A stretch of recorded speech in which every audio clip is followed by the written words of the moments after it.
अऊज़ु बिल्लाहि मिनश शैतानिर रजीम बिस्मिल्लाहिर रहमानिर रहीम अस्सलामु अलैकुम।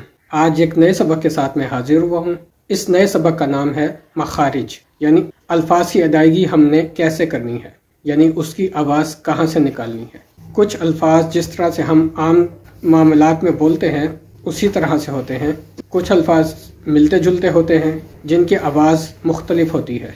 आम रूटीन में हम लोग उन अल्फाज को एक ही आवाज़ से पढ़ लेते हैं, जो कि सही नहीं है। अगर एक ही तरह से पढ़ना होता तो इन अल्फाज को अलग अलग लिखने की ज़रूरत ही पेश ना आती। तो अलग अलग लिखने का मतलब ही यही है कि इनकी आवाज़ मुख्तलिफ है। ये अल्फाज 15 हैं। अलिफ और हमजा एक ही चीज़ है, इनकी आवाज़ एक तरह से ही निकलेगी। और इसके साथ मिलती जुलती आवाज़ वो आइन है। हम अलिफ और हमजा और आइन एक ही आवाज़ में पढ़ लेते हैं। अलिफ और हमजा तो एक ही चीज़ है, लेकिन आइन में फ़र्क है। अलिफ और हमजा हम आम ज़बान में जिस तरह अलिफ पढ़ते हैं या हमजा पढ़ते हैं वैसे ही अदा होगा। आइन को हम ज़रा मुख्तलिफ तरीके से अदा करेंगे। अलिफ की मिसाल कुछ यूँ है, जिस तरह हम इस पे अगर एराब लगा दें तो वो यूं बन जाएगी। अलिफ के ऊपर अगर ज़बर लगाएं तो आ, अगर ज़ेर लगाएं तो ए, अगर पेश लगाएं तो ओ, यानी आ ए ओ। और हमजा भी इसी तरह से ही आ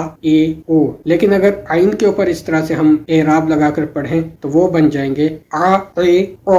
इसके बाद जो मखारिज में जो दूसरा इसका लफ्ज है ता और तौ को हम एक ही तरह से पढ़ लेते हैं। जिस तरह से सूरह तारिक है अत-तारिक, हम उसको अत-तारिक आम तरीके से पढ़ लेते हैं, जबकि इसका असल है अत-तारिक, यानी हम अपनी ज़बान के अगले हिस्से को अपने ऊपर के दांतों के उगने की जगह पर हम लगाएंगे और साथ ही ज़बान को गोल भी करेंगे। और अगर हम ता को पढ़ेंगे तो आम तरीके से पढ़ेंगे, जैसे वत्तीन वज़ैतून। इसके बाद जो अल्फाज आते हैं सा सीन स्वाद, हम इन तीन अल्फाज को भी एक जैसा ही पढ़ लेते हैं। सा हम पढ़ते हैं अपने ज़बान के अगले हिस्से को दोनों दांतों के दरमियान, अगर दोनों दांतों को मिलाया जाए, यानी ऊपर और नीचे इस तरह से मिलाया जाए, तो इनके बिल्कुल इधर दरमियान अंदर वाले हिस्से पर हमने ज़बान के अगले हिस्से को लगाना होता है। सा से फो। और अगर हम सीन पढ़ेंगे, जैसे सीटी की तरह से थोड़ी सी आवाज़ हमारी निकलेगी,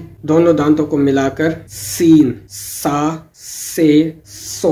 और इसी तरह जब स्वाद की आवाज़ हम निकालेंगे, स्वाद पढ़ते हुए हमारी ज़बान का अगला हिस्सा हमारे दोनों दांतों के दरमियान ही लगेगा, लेकिन हमारी ज़बान इसमें गोल भी हो जाएगी और वो गोल हिस्सा हमारे तालु को लगेगा। फ़ा फ़े फ़ो। इसके बाद जो लफ्ज़ आते हैं वो हैं हा और हा की आवाज़ हम आम रूटीन में जिस तरह पढ़ते हैं वैसे ही अदा होगी, यानी हा की आवाज़ हमारे सीने से निकलेगी, यानी सीने पर एक तरह से महसूस होगा हा हे हो।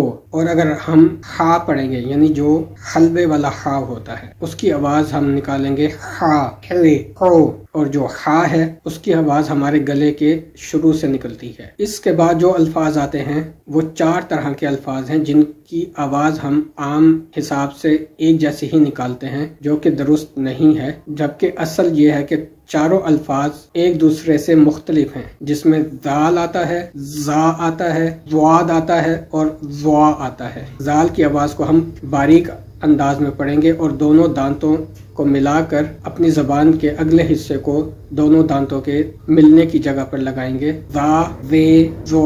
और जो जा है उस पर थोड़ा सा हम जोर देंगे, जा जे जो। अगला लफ्ज़ इसमें आता है ज़्वाद। ज़्वाद का मखरज ये है कि हम अपनी ज़बान के दाईं तरफ या बाईं तरफ, जिस तरह से हमें आसानी हो, अगर दाईं तरफ लगाना है तो दाएं कोने को दोनों दांतों के दरमियान में रखेंगे और ज़बान को गोल करेंगे। वा वे वो। इसके बाद जो अल्फाज आते हैं वो काफ और काफ, यानी जो नुक्तों वाला काफ होता है उसकी आवाज़ को हम भरी हुई आवाज़ से पढ़ते हैं और वो भी गले के स्टार्ट से निकलती है, जैसे काफ। और आन के लफ्ज में भी यही वाला काफ इस्तेमाल होता है। का के को। जो दूसरा काफ होता है वो आम तरीके से ही अदा होगा, का के को। आपसे दरख्वास्त है कि हमारे चैनल को सब्सक्राइब करें और बेल नोटिफिकेशन आइकन को क्लिक करें ताकि हर आने वाली वीडियो आप तक पहुंचती रहे। और इस वीडियो को लाइक करें और ज़्यादा से ज़्यादा शेयर करें ताकि और लोग भी इससे फ़ायदा उठा सकें। और कमेंट में अपने ख्यालात का ज़रूर इजहार करें।